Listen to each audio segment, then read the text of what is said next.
what if the reality we perceive is nothing but an illusion, woven by invisible forces that act upon our minds and our psyches?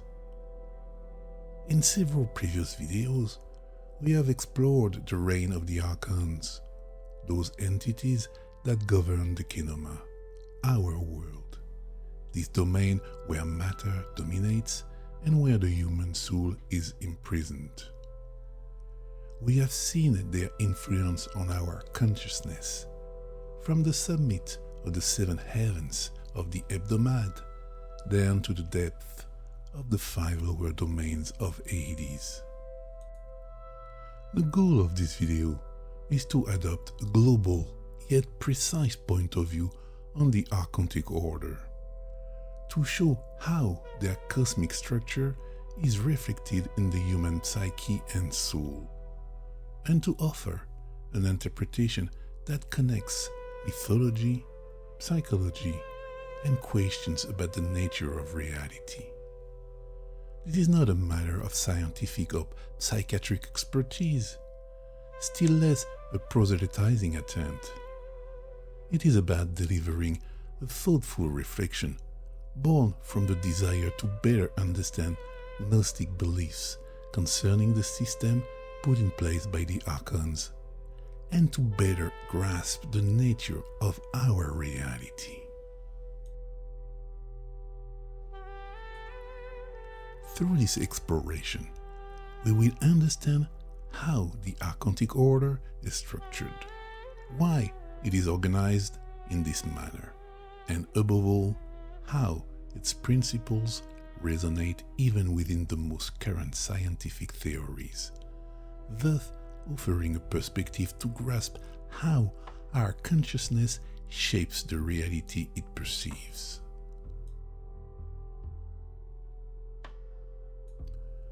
Let us begin by recalling how the Gnostics understand the origin of the universe. Our world, which they call the Kenoma, from the ancient Greek kenoma, derived from the word kenos, void or desert, is a material and limited universe where matter dominates and where the human soul is imprisoned. The Kenoma is created by Yaldabaoth, also called Saklas, the demiurge. He is not the ultimate divine source. He is not the monad, that absolute and ineffable supreme principle from which all reality emanates. Yaldabaoth is an offspring of Sophia, the Aeon of wisdom, who is herself a direct emanation of the monad. Sophia, in her desire to create alone and outside the total harmony formed by all the aeons, the pleroma, gives birth to Yaldabaoth. His nature is therefore ignorant of the divine source, yet powerful, capable of shaping a material universe. His limited perception leads him to confuse matter with reality, and to believe he is imposing a perfect order when in reality he creates only an illusion. Yaldabaoth thus embodies the archetype of the blind deity, master of matter, but prisoner of his own ignorance, the source of a world where human consciousness is manipulated and imprisoned. Yaldabaoth acts directly upon the Kenoma by shaping the laws of matter, time, and the structure of the universe, imposing a strict framework that governs life, death, and the cycle of reincarnations. Every limit, every natural law, and every movement in this world reflects its design to create a perfect order in a universe dominated by illusion. To structure and govern this world, Yaldabaoth emanates from his power the Archons, entities that become the guardians and regulator of the Kenoma. These Archons profoundly influence the human psyche, shaping perceptions, emotions, fears, and beliefs, and ensuring that the Kenoma remains a universe of illusion and limitation. With the help of his Archons, Yaldabaoth shapes Adam then Eve, the first man and first woman. This creation is imperfect, limited by the demiurge ignorance, and the Psyche is immediately subjected to the influences of the Archons, illustrating the invisible power of Yaldabaoth over the human soul. Thus, Yaldabaoth accomplishes its three great works: shaping the laws of the Kenoma, emanating the Archons to govern it, and creating Adam and Eve to inhabit it. It is within this framework that the human condition plays out, a world where matter imprisons and where the human psyche is shaped by invisible forces, but where it remains possible to perceive the illusion. Yaldabaoth's goal is not malicious in a moral sense. He believes he is creating a perfect, stable, and ordered world. His design is to maintain the world as a functional universe, where matter, time, and life follow an order he considers irreproachable. Every law he establishes, every cycle of birth and death, every imposed limitation contributes to consolidating his world and his authority. In this framework, the Archontic order is created solely to keep Adam and Eve and their descendants prisoners within the materiality of the world. The Archons influence the human psyche, shaping perceptions, fears, and habits, and ensure that the illusion of the world endures. Yaldabaoth is ignorant of the light of the pleroma, but he creates a system in which human consciousness itself maintains the illusion, ensuring the continuity of the Kenoma and the power of his Archons. There are 12 Archons. They are the hypostasis, the emanation of Yaldabaoth. Each of them embodies an aspect of his power and authority, and each governs a part of the Kenoma. They are not autonomous deities. They depend on their creator and participate in the structure of its universe. Their nature as emanations reflects both the fragmentation of Yaldabaoth's ignorance and the coherence necessary to maintain order in the material world. Their purpose and action are complementary. These Archons act as the jailers of our world, ensuring that the human soul remains imprisoned in matter and within the cycles of reincarnation. Through their influences on the psyche, they shape perceptions, reinforce fears, and sustain beliefs, so that the human remains attached to the illusion of the material world. Each Archon fulfills a specific function, and together they form a coherent network that consolidates Yaldabaoth's authority over his universe. The 12 Archons are not distributed randomly within the Kenoma. Like all of Yaldabaoth's creations, their organization follows a precise logic. Gnostic texts describe a universe structured into two main sets: the hebdomad, composed of the 7 Archontic heavens, and the 5 lower domains of Hades, situated beneath these heavens.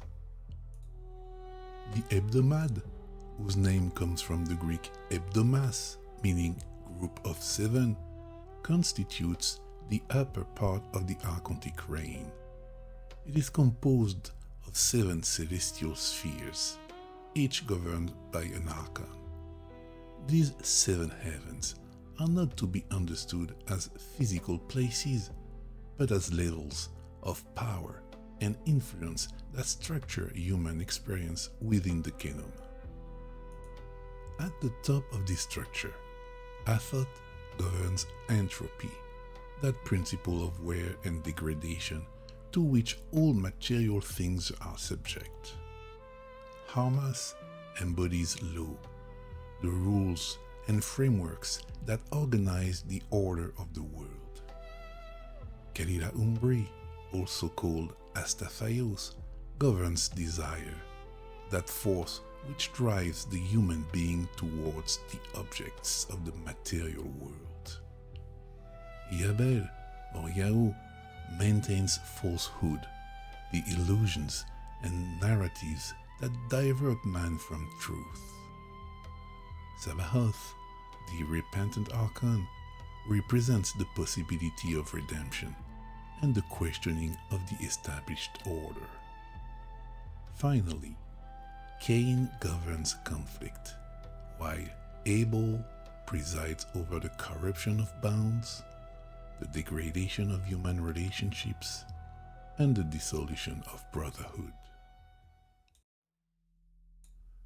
Thus, the 7 archons of the hebdomad do not merely govern celestial spheres. Together, they constitute the great principles that organize and maintain the reality of the kenoma, shaping the way the human being perceives the world and interacts with it. Beneath this structure lie the 5 lower domains of Hades. In Gnostic thought, Hades does not simply designate the abode of the dead. It represents the regions furthest from the light of the pleroma, where Archontic influence acts directly upon the human psyche. Unlike the Archons of the hebdomad, who structure the order of the material world, the 5 lower Archons seem to act upon the very mechanisms of psychic imprisonment. Abrizem fixes beliefs and transforms illusion into certainty. Yobel maintains confusion and blurs the ability to discern true from false. Amupiael nourishes fear and pushes the human being to seek security in matter rather than in knowledge. Melkeir, also known as Adonin, fosters forgetfulness of our condition and spiritual amnesia. Finally, Belias represents the abyss, that inner depth in which the individual can lose himself when he identifies completely with the material world. Thus, while the 7 archons of the hebdomad organize the structure of the kenoma, the 5 lower domains ensure its maintenance within the human psyche itself. The former shape the framework of illusion, the latter ensure that the human being continues to inhabit it. Thus, the organization of the 12 archons is probably not arbitrary. For the Gnostics, the material world is constructed according to a logic that reflects, in an imperfect and distorted manner, deeper realities. The 7 archons of the hebdomad are associated with the 7 celestial spheres visible since antiquity: the moon, Mercury, Venus, the Sun, Mars, Jupiter, and Saturn. These celestial bodies are not mere objects in the sky. They constitute the visible expression of an invisible order that structures the Kenoma. In seeking to establish his own kingdom, Yaldabaoth unconsciously reproduces certain principles of the higher reality, not as a faithful reflection, but as a fragmented and distorted imitation. The Kenoma then appears as a sort of cosmic counterfeit, an organized, coherent, and hierarchical world, but deprived of the light that animates the pleroma. The 7 higher Archons build the cosmic prison. The 5 lower Archons build the psychic prison. Together, they form the complete architecture of Yaldabaoth's reign and ensure the maintenance of the illusion of the Kenoma. Yet, one element remains troubling. When we observe the functions attributed to these 12 Archons, entropy, law, desire, falsehood, redemption, conflict, corruption, but also fixation, confusion, fear, forgetfulness, or the abyss, we note that they do not only describe the mechanisms of cosmic universe, they also seem to correspond to the great forces that structure the inner life of the human being. This correspondence is so striking that it raises an essential question. Are the Archons solely the governors of our world, or do they also describe, in a symbolic form, the very architecture of the human psyche? It is precisely this question that leads us to the second part of our reflection.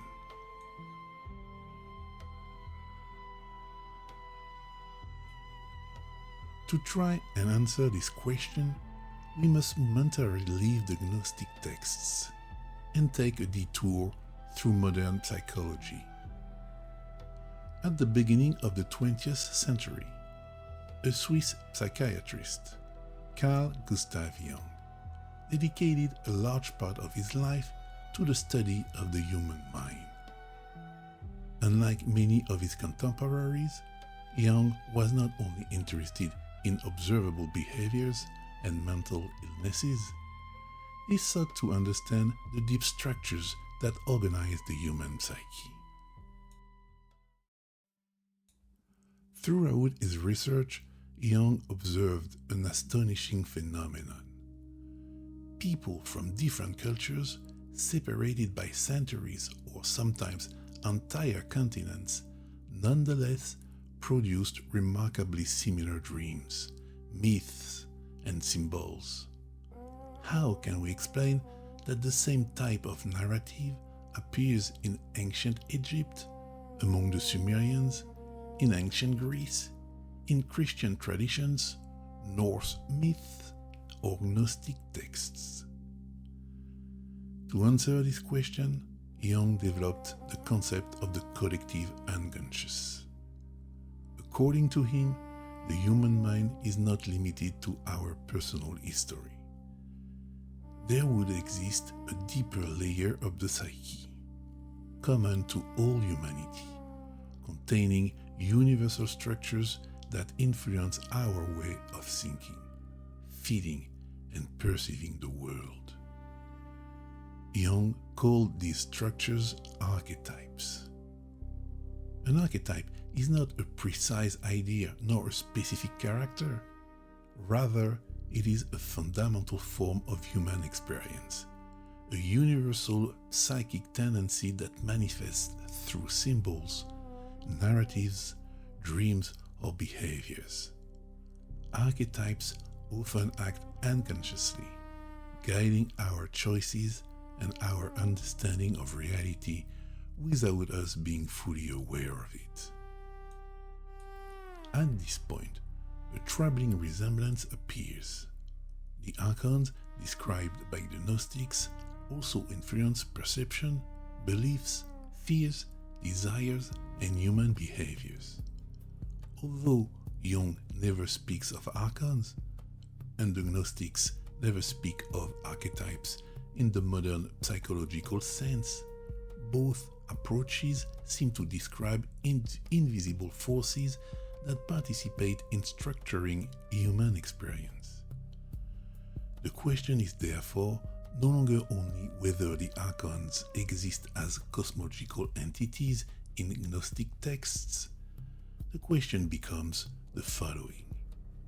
What if the archons also represented in symbolic form some of the great forces that organize the human psyche? If we now observe the 12 archons from the perspective of psychology, a particularity immediately appears. None of them acts directly on matter. All of them act on the way the human being perceives this matter. A thought acts through entropy, Hermas through law, Kalila Umbri through desire, Yabel through falsehood, Sabaoth through the possibility of redemption, Cain through conflict, Abel through the corruption of bonds. As for the 5 archons of the lower domains, they act through fixation, confusion, fear, forgetfulness, and the abyss. Now, these forces possess a common characteristic. They do not only describe cosmic realities, they also correspond to universal human experiences. Every human being knows desire. Every human being is confronted with fear, conflict, forgetfulness, confusion, or falsehood.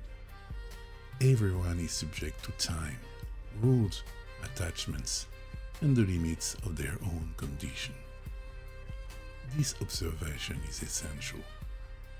If the archons were merely mythological characters, their function might remain limited to the Gnostic narratives. Yet, the forces they embody seem present in all cultures, in all eras, and in all human societies. They transcend religions, civilizations, and even the most opposing worldviews. It is precisely its universal character that makes the connection with Jungian psychology so interesting. For Jung, certain psychic structures are present in all human beings because they belong to the collective unconscious. Astonishingly, the archons also seem to represent universal forces that influence the way the human being constructs their relationship to the world, to others, and to themselves. Of course, Jung never speaks of archons, but the question remains. When the Gnostics describe 12 powers that act upon fear, desire, falsehood, forgetfulness, conflict, or corruption, are they only describing a sacred cosmology, or are they also highlighting certain fundamental structures of the human psyche? To answer this question, we must now examine how Jung himself understood the organization of the human mind. For Jung, the human psyche is not a chaotic collection of thoughts and emotions. It possesses a structure, an internal organization composed of different instances that constantly interact. Among them, 4 occupy a central place: the ego, the persona, the shadow, and the self. The ego is the center of our consciousness. It corresponds to the image we have of ourselves, to what we believe we are when we say I. The ego organizes our memories, our experiences, and our conscious identity. Yet, for Jung, the ego represents only a small part of the psyche. A large part of what we are remains invisible to our consciousness. The persona is the mask we present to the world. it allows us to live in society by adapting our behavior to the expectations of others. We do not behave the same way with loved ones, colleagues, or strangers. The persona is the social facade we construct to be accepted, recognized, or protected. It is necessary for collective life, but when it becomes too rigid, it can distance us from our true nature. The shadow represents everything we refuse to see in ourselves. It gathers the fears, desires, angers, weaknesses, and sometimes even the qualities we have rejected or repressed. The more we try to ignore this part of ourselves, the more it acts unconsciously on our behaviors.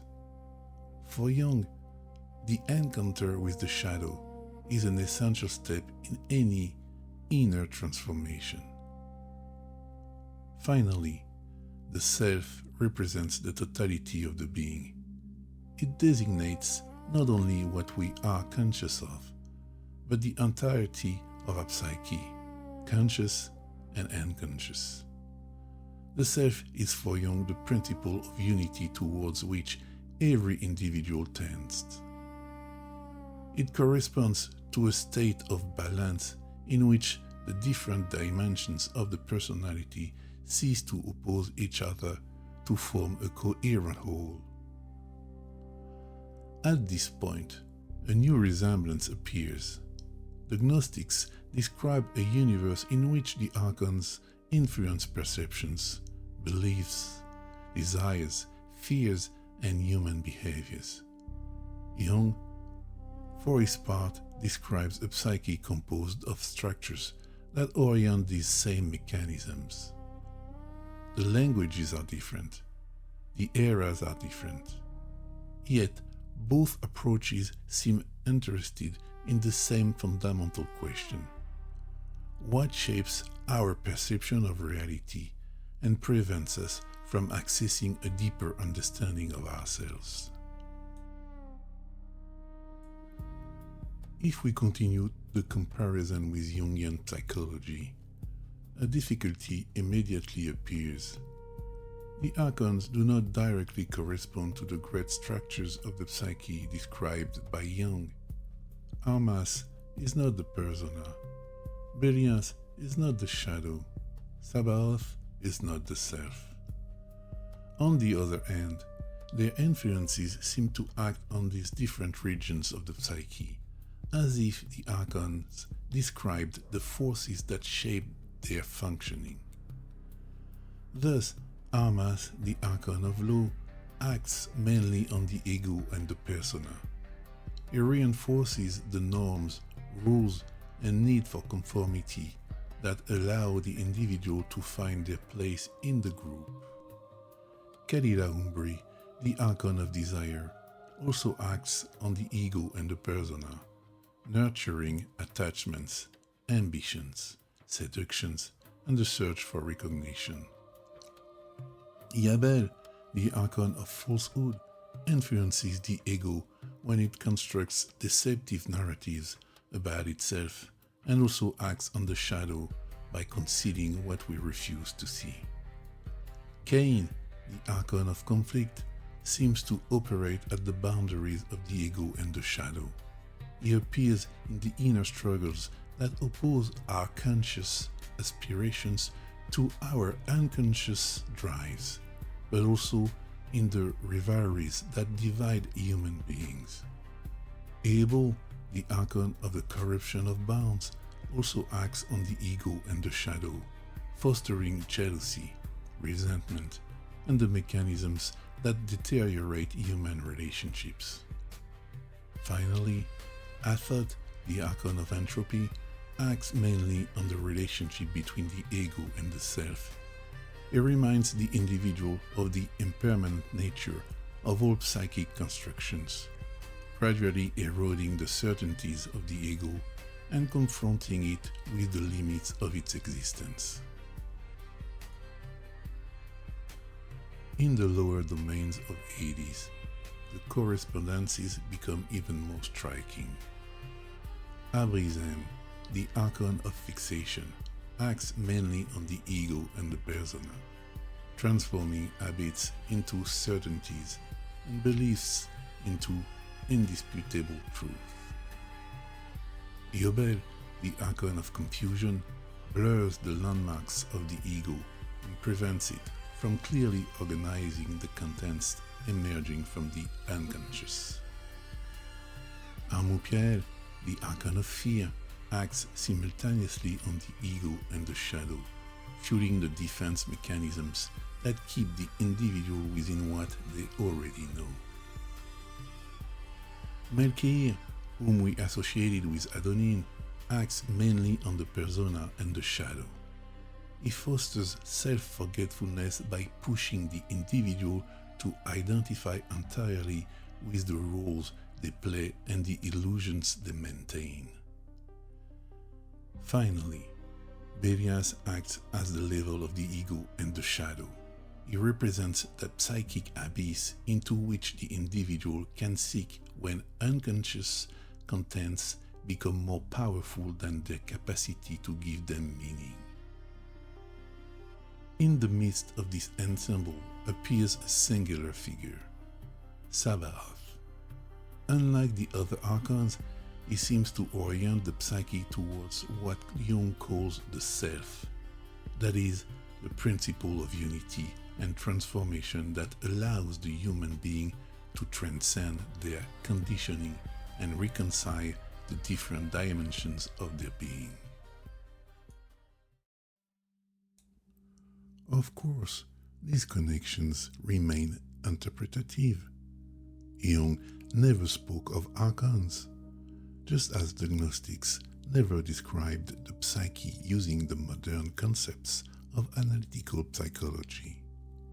Yet, the similarity remains troubling. In both cases, we find the idea that certain invisible forces influence our way of perceiving the world, others, and ourselves. And even if the connections we have established between Gnosticism and Jungian psychology are primarily a matter of interpretation, one question remains. If the Gnostics claimed that our perception of the world is limited, filtered, and influenced by forces beyond our control, does modern science not also lead us to question the nature of the reality we perceive? For since the beginning of the 20th century, several major discoveries have profoundly shaken our understanding of the world. Quantum physics questions the relationship between the observer and the observed reality.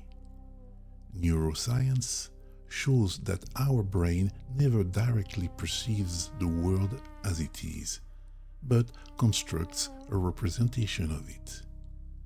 As for modern cosmology, it suggests that the visible universe may only be part of an even vaster reality. Naturally, none of these disciplines speak of Yaldabaoth, the Pleroma, or the Archons.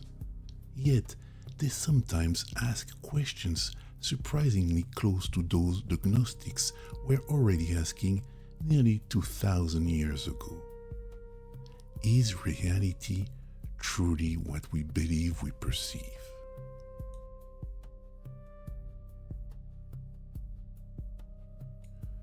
At the beginning of the 20th century, physics experienced one of the greatest revolutions in its history.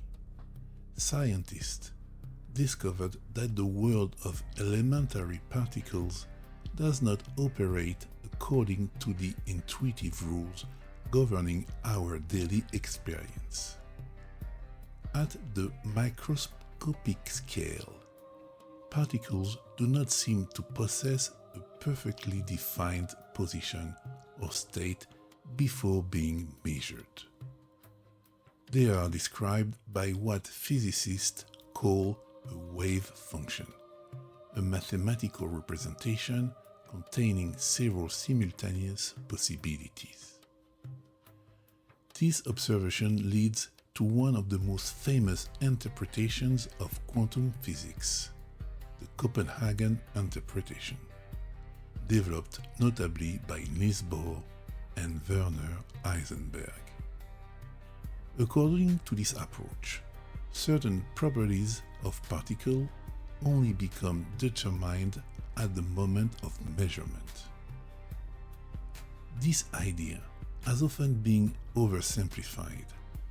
One sometimes hears that consciousness creates reality. Yet, this is not what the Copenhagen interpretation claims. In reality, it mainly emphasizes that the act of measurement plays a fundamental role in the physical description of the world. The Gnostics claimed that matter was not ultimate reality, but only an imperfect manifestation of it. The Copenhagen interpretation obviously does not validate this view. However, it introduces a question that resonates surprisingly with this ancient intuition. Does reality exist exactly as we perceive it? Or does our observation play a role in the way it appears to us? This question leads to another, even more dazzling one. Is consciousness simply the product of matter, as modern thought generally assumes? Or could matter depend in a way we do not yet fully understand on the very existence of an observer? Quantum physics does not answer this question, but the mere fact that it can be asked today shows how incomplete our understanding of reality remains. If quantum physics invites us to question the nature of observed reality, neuroscience leads us to another equally troubling discovery. We never directly perceive the world around us. When we look at a landscape, listen to music, or touch an object, we feel as though we are in immediate contact with reality. Yet, our brain never directly accesses the external world. It only receives electrical signals transmitted by our sensory organs. Light does not enter our mind in the form of colors. Sounds do not penetrate it as melodies. Smells, textures, or flavors are not more perceived as they exist in the external world. Our brain receives fragmentary information that it must constantly interpret, organize, and reconstruct. In other words, what we call reality is already a representation, a mental construct built from limited data. Modern neuroscience shows that our perception is less an open window onto the world than a model our brain constructs to allow us to interact with it. This idea appears clearly in the many perceptual illusions studied by scientists. Some still images seem to move. Two identical colors appear different depending on their environment. Events can be perceived differently by several observers confronted with the same situation. In all cases, the brain does not faithfully reproduce reality. It interprets it. This discovery indirectly echoes a fundamental intuition of Gnosticism. The Gnostics claimed that the human being lives in a world of appearances whose true nature they ignore. Neuroscience obviously speaks neither of Archons nor of the Kenoma. However, it shows that our experience of the world is always mediated by the mechanisms of our perception. A question then arises. If our brain constantly constructs a representation of reality, to what extent does this representation correspond to reality itself? Is there a gap between the world as it is and the world as we perceive it? For neuroscience, this question remains open. For the Gnostics, the answer was already known. What we perceive is only a part of reality, and true knowledge consists precisely in going beyond appearances to access what grounds them.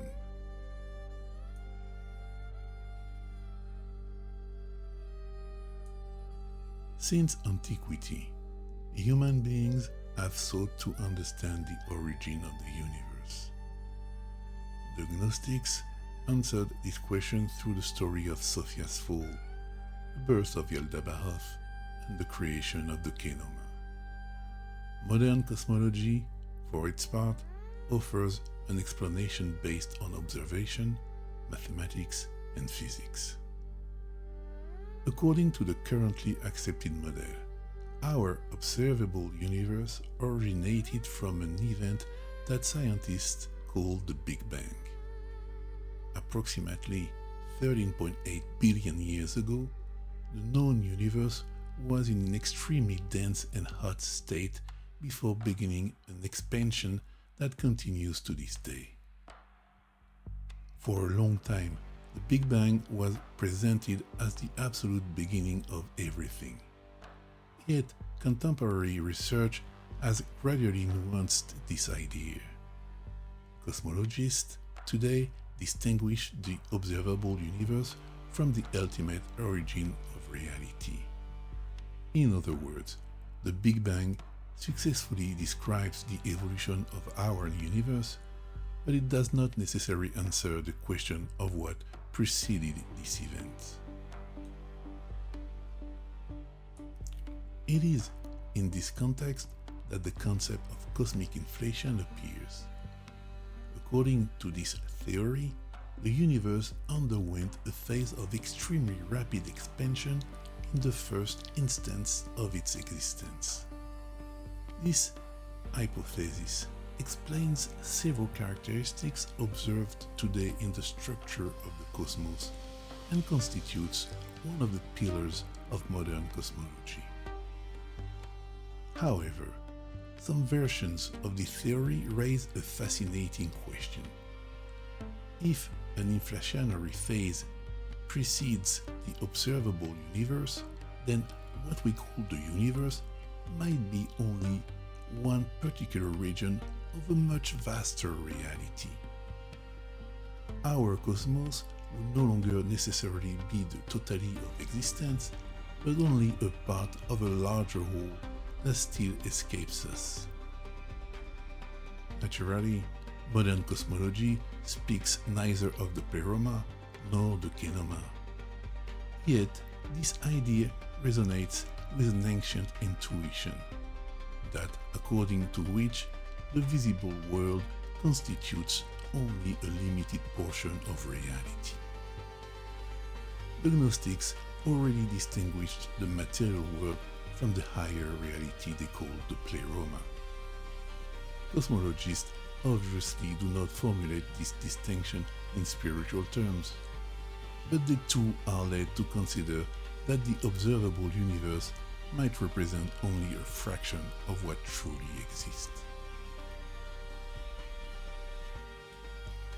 Quantum physics questions the way we understand observed reality. Neuroscience shows that our brain constructs a representation of the world rather than perceiving it directly. Modern cosmology finally suggests that the visible universe may only be part of a vaster reality. None of these disciplines validate Gnosticism, yet all invite the same intellectual caution. What appears obvious to us may not be the totality of what is real. And it is precisely on this questioning that the Gnostics based their quest for Gnosis. Not to believe something else, but to learn to look beyond appearances.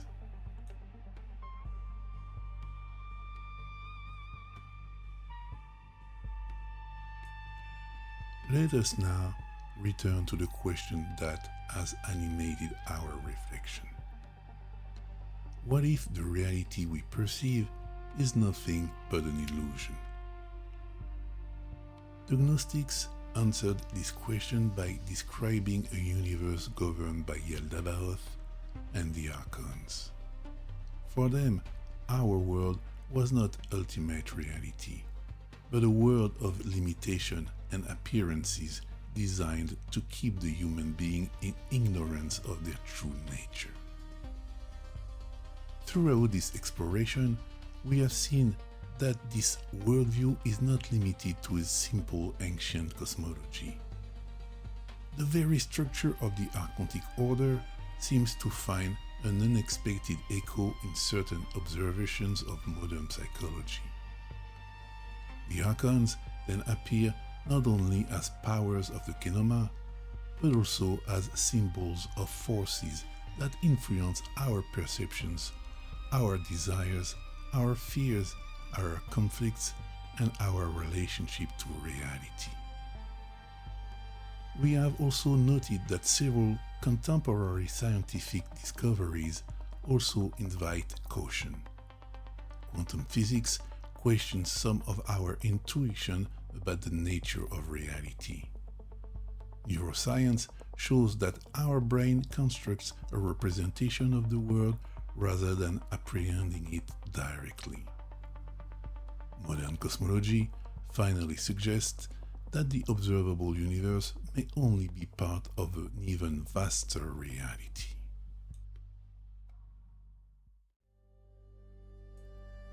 Of course, none of these disciplines prove the existence of the Archons, Yaldabaoth, or the Pleroma, but they all converge on the same idea.